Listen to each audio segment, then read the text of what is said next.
Contentment, is that a dirty word? Contentment. Wow. Yes. I mean, Yes. no. I mean, yes. Early on, I didn't like being single. I don't know, maybe you guys do. I didn't like it.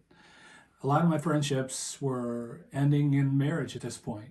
A lot of my peers were jumping off the bridge and saying I do. Mm. And yet I was still single, still alone. I didn't always see it, but God was at work during those single years. Even in your singleness. He was there. Question, does heaven always give us a clue to what he is doing during the times that it's silent? No. No. I wish he did. He doesn't. I wish it was like social media where you could just pick up your phone and scroll and scroll and scroll and scroll and just hope he says something. 3 hours later, all you scrollers out there, me too. One of the major issues that God was dealing with me during that time of singleness was that dirty word, contentment. Mm-hmm. Are we born content? No. Have you seen a newborn? We're not born content at all. Mm-mm. We want what we want, when we want it, and guess when that is? Right now. Paul says, interestingly, in Corinthians 4:11, I have learned to be content in whatever circumstances I find myself. And he had quite a range of those circumstances. He sure did. Yeah. So the key word in Paul's verse here is learned. But what we don't realize is that we don't really get to enjoy in the fullness of what he has for us unless we're first content. And like dirty word. Fully present in it, right? Sure. I mean, yeah, you have to be fully present. Mm-hmm. So we learn contentment, and this is how we learn it, by going without what we want. What? For a spell, for a time, for a season, until we learn that Jesus is really enough. So are you saying, like, if I was single, then the only way I can learn content in singleness is by not getting married? Is by being single. And sometimes that takes a while. Yeah, it does take a while. It took a while for me, so it sure did. Mm-hmm. Maybe singleness is given for you today until you learn to be content with Jesus is fully enough. And then when he does give you the gift of the romantic, you can enjoy it to its fullness for what it was meant to be. Otherwise, we might turn the romantic into an idol. Oh, snap. Yep, that's true. So many people have done that. We just watched a show about a girl that was just so obsessed with romantic. So obsessed. We won't name it right now, but it was on something called Netflix.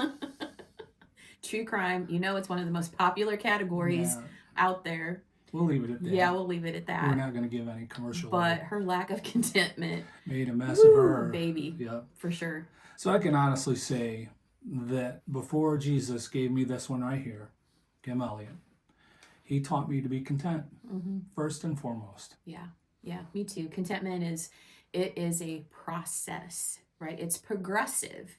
What you are content in today, you're going to have to learn to apply to tomorrow, and it grows from that place. Contentment is not a spiritual gift. So sorry.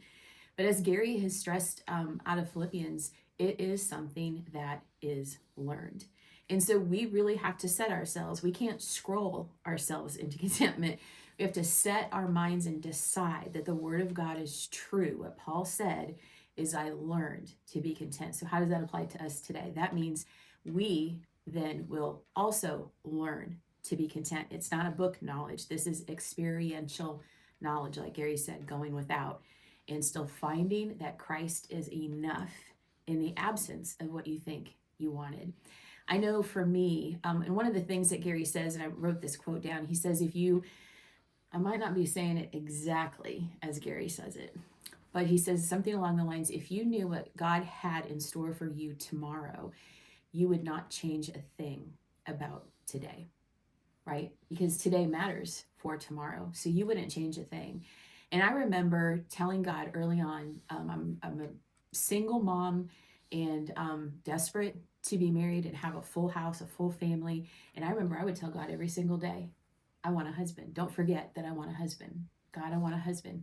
As if he was going to forget. And that was really what was driving me. I was afraid if I didn't remind him every single day, he would forget. But then the word told me he doesn't forget. He hears everything that we ask for. He keeps them unto himself. I don't need to be a begging widow reminding him every single day of what I think I want or need, because he already knows it before I ask. So my contentment grew. Then moving forward, I would be honest with God. I stopped asking every single day, but when I hit those pockets of discontentment is when I got honest with God about how I felt, what my hopes and my dreams were, where I had disappointments, missed expectations, and let his truth remind me of who he is, and that he is the God who catches every tear that we cry while we're learning contentment. And in that, by the time I actually met Mr. Elliott, I was in a place of strong contentment. Even after God had revealed that he was the one that God had for me, I would still give him back to God as I was waiting for Gary to get the same revelation. I never wanted to be somebody who got in the way of what God had for Gary. And if I was wrong, I didn't want to be that person. And in the end, my contentment paid off, even through our friendship. It carried me through. So the only way I could do that is because I gave myself to contentment. And that kind of contentment in the waiting, it's there for you as well. Just remember, it's progressive. Grab a hold of it today, pick it up again tomorrow, let it grow. What do you think? Very good. All right. Agreed. See you guys next week. Bye.